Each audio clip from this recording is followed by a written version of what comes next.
सो है guys, welcome back to our video. यहाँ पे इस वीडियो में हम दो टॉपिक्स को कवर करेंगे। सबसे पहला, सारी टेलीकॉम कंपनीज ने अपनी फाइनेंशियल ईयर 2023 क्वार्टर 2 की रिपोर्ट यहाँ पे दे दी है और उसमें देखने को मिल रहा है कितना नेट प्रॉफिट है, कितने इनके मिलियन सब्सक्राइबर्स हैं और कितना इनका ARPU है।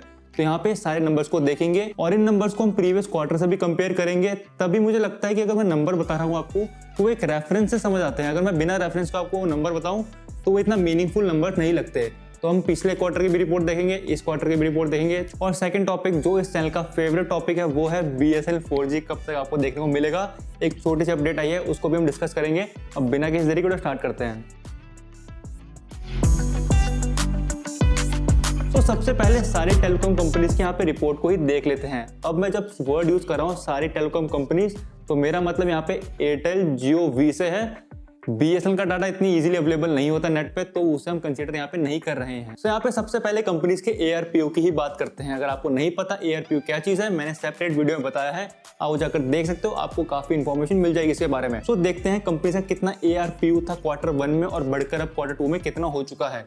सबसे पहले बात करते हैं एयरटेल की। एयरटेल की क्वार्टर 1 में 183 रुपीज था ARPU और ये बढ़ के 190 रुपीज हो चुका है और एयरटेल का ARPU सबसे ज्यादा है इस समय इंडिया में। सो एयरटेल ने कुछ 7 रुपए की जंप मारी है यहाँ पे। अब बात करते हैं जियो की ARPU की। क्वार्टर 1 में जियो का ARPU था 175.7 और ये बढ़कर हो चुका है 177.2। तो यहाँ पे 1.5 रुपए का यहाँ पे ARPU जंप देखने को मिल रहा है जियो में। अब थर्ड बात करते हैं वी की। अब वी का ARPU सबसे कम है यहाँ पे 128 रुपीज था क्वार्टर 1 में और ये बढ़कर हो चुका है 131 रुपीज। तो यहाँ पे वी कंपनी का पूरा 3 रुपए का यहाँ पे जंप देखने को मिला है। अब ARPU एक लौता पैरामीटर है जहाँ पे वी कंपनी ने थोड़ी बहुत ग्रोथ दिखाई है। अब यहाँ पे आगे बात करते हैं अपने और पैरामीटर्स की। तो अब कंपनीज के नेट प्रॉफिट की बात करते हैं। एक्चुअली बहुत बड़े बड़े नंबर है, इसलिए मैं डायरेक्टली आपके लिए रीड कर देता हूँ यहाँ से। तो सबसे पहले बात करते हैं एयरटेल की। तो एयरटेल का जो क्वार्टर 1 में नेट प्रॉफिट था वो था 1606.9 करोड़ रुपीज और ये नंबर क्वार्टर 2 में बढ़कर हो चुका है 2145 करोड़ रुपीज।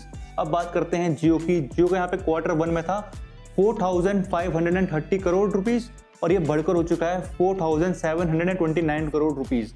और अगर हम वी की बात करें, वी का जो ग्रोथ है वो नेगेटिव में है, मतलब वी यहाँ पे लॉस पे गया है दोनों क्वार्टर्स में। क्वार्टर 1 की बात करें तो 7296 करोड़ रुपीस, तो क्वार्टर 2 में इनका लॉस हुआ है 7592.5 करोड़ रुपीस। तो यहाँ पे देख सकते हो जितना प्रॉफिट आपका एयरटेल और जियो मिलाकर कर रहे हैं उसके अप्रोक्सीमेटली उतना लॉस यहाँ पे जियो अकेले खा रहा है। So again it's a very sad thing, telecom market में इतना इम्बैलेंस देखने को मिल रहा है हमें कि दो कंपनीज यहाँ पे इतना सारा प्रॉफिट जनरेट कर रही हैं और एक कंपनी का यहाँ पे सर्वाइव करना भी मुश्किल हो गया है। तो एनीवेज आगे बात करते हैं। अब यहाँ पे हम देखते हैं नंबर ऑफ सब्सक्राइबर्स इनके कितने बड़े क्वार्टर 1 से क्वार्टर 2 में। सबसे पहले देखते हैं एयरटेल के।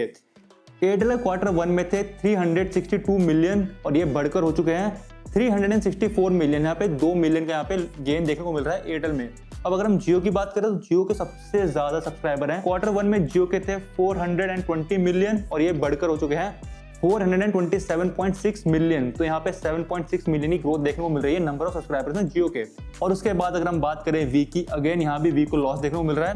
कस्टमर वो वी लूज करता जा रहा है। वी के कस्टमर थे क्वार्टर 1 में 240.4 मिलियन और ये घट के हो चुके हैं 234.4 मिलियन। तो यहाँ पे 6 मिलियन का लॉस हुआ है वी को। तो let's move to our second news जो कि है BSNL की। अब यहाँ पे मुझे पर्सनली बहुत ज्यादा अजीब लगता है न्यूज कवर करना, क्योंकि मैं बात करता हूँ कि BSNL 4G कब बिछाएगा, क्योंकि अभी BSNL इंडिया में 3G पे काम कर रहा है। अगर आपको ये डाउट हो रहा है कि मैंने ऐसे क्यों बोला कि मुझे अजीब लग रहा है, अगर मैं डेट बताऊँ BSNL 3G इंडिया में कब लॉन्च हुआ था तो वो था 27 फरवरी 2010। तो 2010 की टेक्नोलॉजी अभी तक यहाँ पे चल रही है BSNL की। मुझे ये सोच के अजीब लगता है कि हम यहाँ पे 2022 में जहाँ और कंपनीज की बात कर रहे हैं कि वो अपना अच्छा 5G क्यों नहीं बिछा पा रही है इंडिया में, और हम यहाँ पे बात कर रहे हैं कि यहाँ पे BSNL अच्छा 4G क्यों नहीं बिछा पा रहा है। तो यहाँ पे 15 अगस्त 2022 को बोला गया था BSNL 4G इंडिया में देखने को मिल जाएगा, नहीं मिला। फिर बोला गया नवंबर में देखने को मिलेगा, नवंबर चल रहा है, अभी तक कोई अता पता नहीं है। और यहाँ पे इसी दौरान BSNL का एक ऑफिशियल ट्वीट भी आ चुका है। आपको एकदम पढ़ के सुना देता हूँ वर्ड टू वर्ड क्या बोला है उस ट्वीट में। तो ये ट्वीट करा है BSNL इंडिया के ऑफिशियल हैंडल ने और बोला गया है, date is difficult to mention but the BSNL has got 4G license in the revival package and indigenous made equipment is also under supply. It is expected to start the installation by February and March 2023. So simply tweet का मतलब है date अभी mention करना बहुत ज़्यादा मुश्किल है, क्योंकि अभी वो खुद ही श्योर नहीं है कब तक आपको 4G प्रोवाइड कर पाएंगे। और यहाँ पे बोला गया है कि 4G का लाइसेंस मिल गया है रिवाइवल पैकेज में, और इंडिजीनियस जो होम ग्रोन इक्विपमेंट है 4G के वो भी सप्लाई में है। तो होपफुली पैन इंडिया में जो 4G की इंस्टॉलेशन है वो आपको फरवरी या मार्च में देखने को मिल जाएगी। और एक बात यहाँ पे मैं हाईलाइट करना चाहता हूँ, इन्होंने कहा है कि इंस्टॉलेशन स्टार्ट होगी फरवरी और मार्च में। इसका ये बिल्कुल मतलब नहीं है कि हमें उसी महीने हमें 4G देखने को मिल जाएगा। इंस्टॉलेशन होगी किस एरिया में होगी, किन किन एरिया में पहले इंस्टॉलेशन होगी, किन में बाद में होगी, वो सब चीज़ें डिपेंड करेंगी कि हमें अपने एरिया में BSNL 4G कब देखने को मिलेगा। पर्सनली मैं तो बहुत ज़्यादा एक्साइटेड हूँ BSNL 4G के लिए कि एक्चुअली में हमें यहाँ पे BSNL 4G में कितनी स्पीड देखने को मिलेगी, और क्या BSNL 4G आने के बाद क्या मैं अपना प्राइमरी सिम जियो से BSNL में शिफ्ट कर पाऊंगा या नहीं कर पाऊंगा। तो बहुत चीज़ों के यहाँ पे जवाब मिलेंगे मुझे जब BSNL 4G आ जाएगा इंडिया में। तो गाइज लास्ट में कुछ डिस्कशन करते हैं BSNL के बारे में।